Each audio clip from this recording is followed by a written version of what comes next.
O que é alma? A alma é a parte material do homem, a qual só passa a existir a partir da junção do corpo e do espírito. No livro de Gênesis, capítulo de número 2, versículo 7, está escrito que Deus formou o homem do pó da terra, soprou nas suas narinas o fôlego de vida e o homem passou a ser alma vivente. A palavra alma, ela vem do hebraico nefesh e do grego psirrê e faz referência à sede das emoções do homem, ou seja, faz referência à mente humana. Ela então é responsável pelas vontades e desejos humanos. O espírito, porém, é também uma parte imaterial do homem, mas aquilo que concede ao homem a capacidade de se relacionar com Deus. É aquilo que concede ao homem também intelecto e raciocínio. Na teologia nós temos três formas de enxergar o homem. Existem os monistas que acreditam que o homem é um ser como um todo, então corpo, alma e espírito são exatamente a mesma coisa e um não sobrevive sem o outro. Existem os dicotomistas que acreditam que sim, o homem é corpo, ou seja, uma parte material, e alma, a qual eles também chamam de espírito, que é a parte imaterial. E existem os tricotomistas que acreditam que o homem é matéria, ou seja, corpo, alma e espírito, sendo a alma e espírito entidades diferentes. Então, como diferenciar o que é espírito da alma? Será que a Bíblia faz essa distinção? E sim, a Bíblia mostra em inúmeros textos que existe sim essa distinção. Um dos exemplos é o que Paulo escreve aos Tessalonicenses na sua primeira carta, capítulo 5, versículo de número 23. Porém, para entendermos isso, que de fato existe distinção entre alma e espírito, nós lemos, por exemplo, no livro de Eclesiastes, capítulo de número 12, versículo 7, que o pó, ou seja, o corpo volta ao pó e o espírito volta a Deus que o deu. Naturalmente, quando o texto faz referência ao corpo que volta ao pó, ele está fazendo referência a todas as pessoas, todos os seres humanos, quando morrerem, elas se tornarão pó mais uma vez.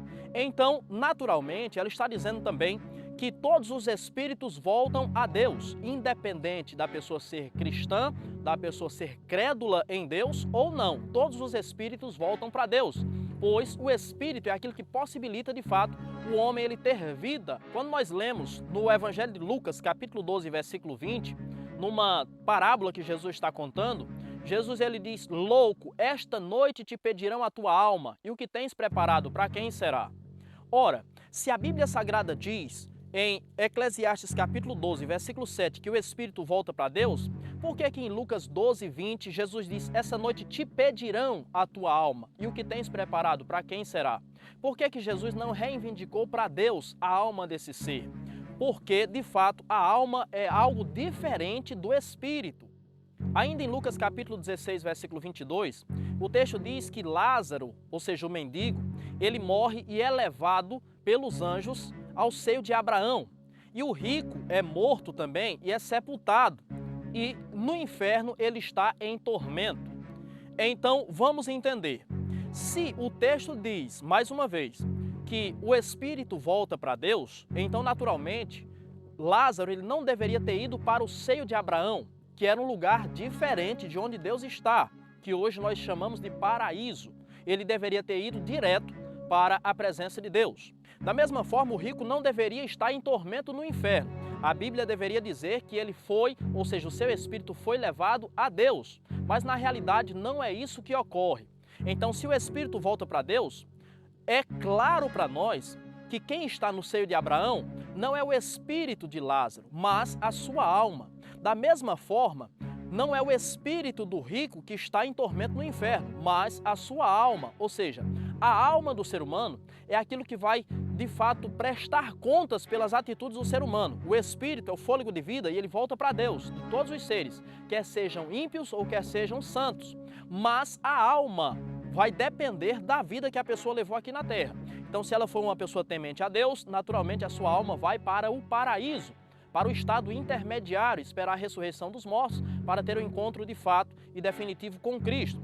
Se essa pessoa não foi temente a Deus, então naturalmente a sua alma vai para o inferno, conforme diz o texto de Lucas, capítulo de número 16, versículo 22, e ali estará em tormentos até a segunda ressurreição para ser condenado ao lago de fogo e enxofre. É importante salientar, porém, que existem textos na Bíblia Sagrada que se utilizam de forma intercambiável da palavra alma e da palavra espírito.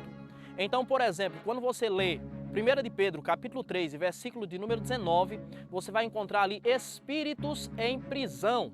E a Bíblia Sagrada vai nos mostrar que esses espíritos eram os espíritos daqueles que foram desobedientes nos dias de Noé. Mas, naturalmente, essa é uma forma da Bíblia tratar de forma intercambiável as duas palavras. Na realidade, ali não são espíritos, pois os espíritos voltam para Deus. Ali são as almas daquelas pessoas.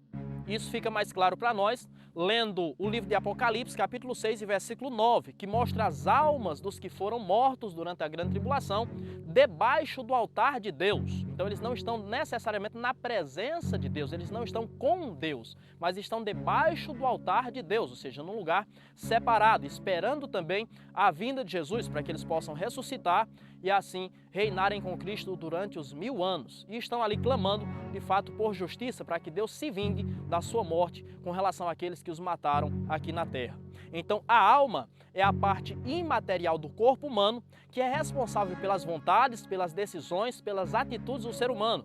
Nós poderíamos dizer que a alma é aquilo que a Bíblia Sagrada chama de natureza humana, embora não seja exatamente a mesma coisa. Isso eu falo apenas para você entender um pouco melhor sobre o que seria a alma. Essa parte imaterial que é responsável pelas nossas decisões, pelos nossos desejos, pelas nossas vontades e que sim, será responsabilizada diante de Deus por tudo o que fizemos, de bom ou de mal. Se fizermos de fato aquilo que agrada a Deus e fomos tementes a Deus, a nossa alma inevitavelmente irá para o paraíso após a nossa morte. Do contrário, a nossa alma irá para o inferno depois da nossa morte.